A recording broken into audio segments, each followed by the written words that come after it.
Dans cette session, nous allons parler des erreurs en Python. Lorsque nous écrivons des codes en Python, il est courant de commettre des fautes de frappe ou des fautes courantes. Si notre code échoue, l'interrupteur de Python affiche un message contenant des informations sur l'origine du problème et le type d'erreur que nous avons commis. Et parfois, l'interpréteur de Python nous propose également des solutions. Comprendre les différents types d'erreurs dans le langage de programmation nous aidera à déboguer notre code rapidement et à améliorer notre performance. Ici, nous allons examiner les différents types d'erreurs qui peuvent se passer et les messages que vous obtenez. Donc ici, premièrement, nous allons déclarer quelque chose. Nous avons écrit print et nous manquons de parenthèses. Maintenant, nous sommes en train d'utiliser Python 3.1 et le syntaxe est un peu différent. Donc, une fois que vous exécutez ceci, ça va vous retourner une erreur donnée. Et ici, vous allez voir qu'il nous dit qu'il y a erreur de syntaxe. Donc, c'est ça que nous avons défini ici. Et l'erreur de syntaxe, donc, il nous dit que il y a des parenthèses qui manquent.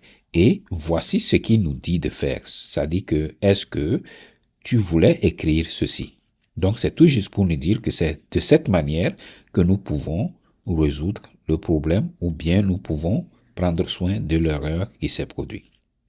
Il y a d'autres erreurs qui sont des erreurs de nom. Donc, les erreurs de nom se produisent si vous appelez une variable, mais la variable n'a pas été définie auparavant. Donc ici, si je mets print et que je mets âge dans print, ceci là, c'est comme je suis en train d'appeler une variable qui est appelée âge. Mais le problème, c'est que je ne l'ai pas défini quelque part ici. Donc, si je l'exécute, ça va me dire qu'il y a erreur et qu'il y a erreur de nom. Donc, l'erreur de type nom. Maintenant, qu'est-ce que je peux faire pour résoudre ce problème? C'est de définir le nom. Donc, ici, je vais définir âge égale à 23. Et puis, je vais continuer l'exécution de mon code comme je l'avais voulu. Et ici, je vais l'exécuter et vous voyez qu'ici, il n'y a pas d'erreur. Il peut y avoir aussi des erreurs d'index. Et si vous vous rappelez bien, nous avons parlé des listes et au niveau des listes, vous utilisez les index pour déterminer la position de chaque élément dans votre liste. Donc ici, nous avons 1, 2, 3, 4, 5 éléments. Donc nous avons 4 index. Mais supposons que vous définissez un index qui ne fait pas partie de nombre ou bien de positions que nous avons ici. Cela va vous retourner une erreur d'index. Donc ici, si j'exécute ceci, vous voyez que nous avons 4 index. Donc il y a 0, 1, 2, 3, 4 index. Donc ce qui veut dire il y a 5 positions, si je peux le dire ainsi.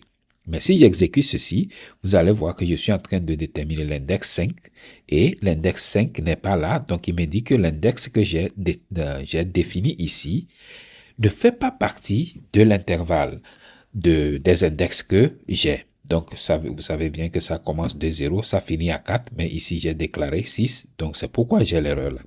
Mais si je fixe le problème et que je définis 4, là, ça va me corriger. Ou bien la seule chose que je peux faire si je veux garder toujours l'index 5, c'est d'ajouter un élément à ma liste et là, j'aurai 5. L'autre chose, c'est l'erreur de module. Donc, l'erreur de module intervient quand vous utilisez une librairie qui n'a pas été définie auparavant ou bien qui n'était pas installée sur votre interpréteur. Donc ici, supposons que j'importe le nom Babala. Babala est considéré ici comme étant un module, mais il n'y a pas un module qui s'appelle Babala ici. Donc vous voyez ce qui se passe ici. Donc ça me dit qu'il y a erreur de module et que le module que je suis en train d'utiliser Babala n'existe pas. N'est-ce pas? No module name Babala. Donc ce que je peux faire pour fixer ce problème, soit tu installes le module, si le module existe, ou bien tu changes de module. Donc ici, par exemple, j'essaie d'appeler math, si j'ai aussi le même problème ici. Et ce que je vais faire, c'est d'installer le module. Et pour installer un module, on utilise le PIP espace, installe, espace, et puis le nom du module. Ici, j'ai utilisé maths, ou bien je peux toutefois utiliser pandas. Et si j'utilise pandas et que j'exécute ceci, vous allez voir comment que ça serait en train d'installer la librairie. Donc ici, ça me dit que cette librairie a été déjà installée, mais vous voyez un peu comment ça se fait. Et ici, je peux toutefois appeler cette librairie. Donc je dis pandas. Et si j'appelle ceci, j'enlève ceci là. Bon, je peux le laisser comme ça. Mais si j'appelle pandas ici, donc vous allez voir que je n'aurai plus d'erreur parce que j'ai installé pandas. Donc le module là existe. Nous pouvons aussi avoir des erreurs de clés et dans ce cas, ça veut dire que nous sommes en train de travailler avec les dictionnaires.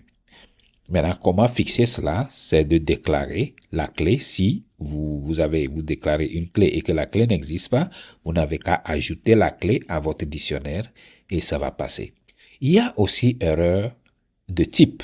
Et ici, nous sommes en train d'ajouter un nombre à alphanumérique parce que le fait de mettre 3 entre les guillemets veut dire que 3 est une chaîne et ce n'est plus un nombre, alors que vous ne pouvez pas additionner un nombre et une chaîne de caractères. Donc c'est pourquoi nous avons l'erreur qui dit que cette manière d'additionner les choses n'est pas supportée. Nous avons, si vous vous rappelez, les erreurs de import aussi, qui fait partie des erreurs de module. Nous avons les erreurs de valeur, qui veut dire par exemple que je vais transformer de 12A en quelque chose en nombre entier. Alors que 12A ne peut pas être transformé en nombre entier parce que A n'est pas un chiffre. Donc, si je vais transformer ceci, j'aurai une erreur et l'erreur c'est que ça me dit que ceci n'est pas une déclaration valide pour un nombre entier. Et aussi, à la fin, bon, nous pouvons parler aussi des erreurs en divisant un nombre par 0. Et dans ce cas, ça vous dira qu'il y a zero divisor error. Et vous devez savoir que, donc ici, nous allons nous arrêter ici. Et la prochaine fois, nous allons voir un peu comment nous allons prendre soin de ces erreurs pour ne pas interrompre l'exécution de nos codes. Parce que souvent, une fois que ces erreurs-là apparaissent, le code va s'arrêter et ce que vous êtes en train de chercher à accomplir ne va plus se passer. Mais il y a des manières pour, même si vous avez des erreurs comme ça, il y a des manières d'afficher ces erreurs-là à l'utilisateur et continuer l'exécution de votre code. Et c'est ce que nous allons voir dans notre prochaine section. Merci beaucoup et à plus. Bye.